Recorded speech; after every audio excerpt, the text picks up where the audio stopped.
নমস্কার বন্ধুরা, আজকে বলবো রেকি স্লিপ এবং অ্যাংজাইটি কিভাবে আমাদের ঘুম না হলে কি করে হয়, ঘুমের সমস্যা হলে কি করব, অ্যাংজাইটি কমাতে কিভাবে আমরা রেকি আমাদের সাহায্য করে। বর্তমান সময় অনেক মানুষ অনিদ্রা ও উদ্বেগের সমস্যায় ভুগছেন, এটা আমরা সবাই জানি। প্রত্যেকের ঘরে ঘরেই আছে কিছু না কিছু চিন্তা। অতিরিক্ত চিন্তা, স্ট্রেস, কাজের চাপ এসব কারণে মন সব সময় অস্থির থাকে। এর ফলে রাতে ঠিকমতো ঘুম হয় না এবং শরীরও দুর্বল হয়ে পড়ে। এই অবস্থায় রেকি খুব সহজ এবং কার্যকর একটি পদ্ধতি হতে পারে, কিন্তু যদি আপনারা গ্রহণ করেন। প্রথমে একটি শান্ত জায়গায় শুয়ে পড়বেন, মোবাইল বা টিভি বন্ধ করে দেবেন, যাতে কোনো পরিবেশ যাতে কোনোভাবেই বিঘ্নিত না হয়। পরিবেশটাকে শান্ত রাখবেন। তারপর চোখ বন্ধ করে ধীরে ধীরে কয়েকবার গভীর শ্বাস নেবেন।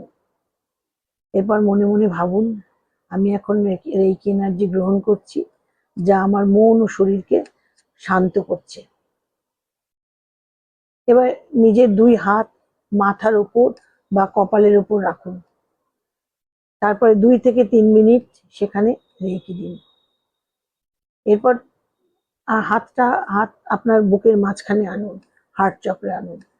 হার্ট চক্রে রাখুন এবং মনে মনে ভাবুন যে আমার সব দুশ্চিন্তা ও ভয় এখন ধীরে ধীরে দূর হয়ে যাচ্ছে।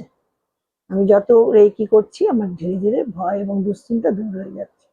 এরপর হাত আসবে নাভির উপরে, মণিপুর চক্রে, এবং আবারও 2 থেকে 3 মিনিট রেকি দেবেন। ভাবুন আপনার শরীর ধীরে ধীরে শান্ত হয়ে যাচ্ছে। এইভাবে 10 থেকে 15 মিনিট রেকি দেবেন। মন দেখবেন অনেক শান্ত হয়ে গেছে, অ্যাংজাইটি কমে যাচ্ছে এবং ঘুম ধীরে ধীরে ভালো হতে শুরু করেছে। আপনি নিজেই অবাক হয়ে যাবেন যে কালকে আমি ঘুমোতে পারিনি, আজকে কি করে ঘুমোতে পারলাম। নিয়মিত ঘুমানোর আগে রেকি করলে শরীর ও মন দুটোই রিল্যাক্স হয় এবং গভীর ঘুম আসতে সাহায্য করে এবং ঘুম আসতে বাধ্য হয়। আমরা যখন আমাদের ঘুম না পাই, যারা আমরা রেকি করি বা শেখাই, তারা আমরা যখন ঘুম আমাদের না পায়, তখন আমরা হয় মাথার পিছন দিকে, বিশেষ করে মাথার পিছন দিকে, বা একটা হাত পিছনে একটা হাত সামনে আজ্ঞা চক্রে দিয়ে আমরা রেকি দিতে থাকি সমানে। আবার হার্ট চক্রেও দিই। তাতে কি হয়, আমাদের আস্তে আস্তে আস্তে আস্তে কখন যে আমরা ঘুমিয়ে পড়ি বুঝতে পারি না। আর স্ট্রেস রিলিজ হয়, অনেক কিছুই আমাদের এর থেকে ভালো হয়।